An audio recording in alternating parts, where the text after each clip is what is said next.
So, Agnes is actually Agatha Harkness, like we found out, and she's actually from the time of the Salem witch trials, like we had discussed earlier. Called it! She's crazy powerful. She's after Wanda because Wanda's even more powerful than she is, and she wants to find out where her power came from. And so she walks Wanda down the rabbit hole of her own life that she's been trying to avoid in order to try to discover where she got her power from. And we were under the assumption this whole time that Wanda got her power from the Mind Stone, from Hydra experimenting on them, but it turns out she had powers beforehand. So this is kind of exciting because it could mean that she is still a mutant and that her dad is still Magneto from the comic books, which is pretty rad. Okay, so the big takeaways from this episode are the fact that Wanda was able to create Westview out of like a psychological break, and she didn't actually bring back the Vision that we had seen disassembled. That footage was doctored. By who and for what purpose is going to be, kind of like the linchpin of this season.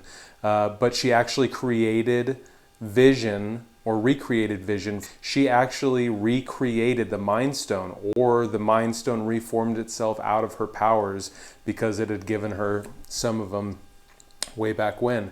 So those are the really big ones. And then of course, the fact that Agnes calls her, or Agatha Harkness calls her, the Scarlet Witch, which is her superhero name from the comic books, and this is really the first. So the last thing that I'm going to say is that there was a couple of post-credit scenes from the last two episodes that I didn't actually watch because I didn't think that there were any post-credit scenes in any of the series. But one of the last ones that we saw was the fake Pietro popping up behind Monica Rambeau saying Snooper's gonna snoop or something to that effect, basically solidifying that he's a bad guy of some sort. So that's going to be a big one. It's going to play some kind of factor.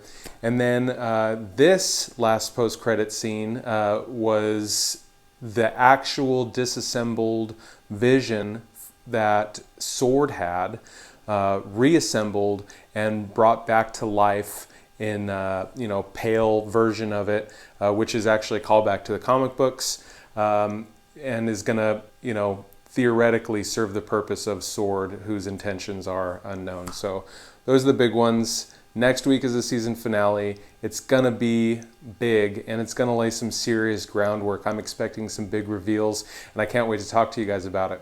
So thanks for stopping by, watching the video. I'll see you guys next week. Bye.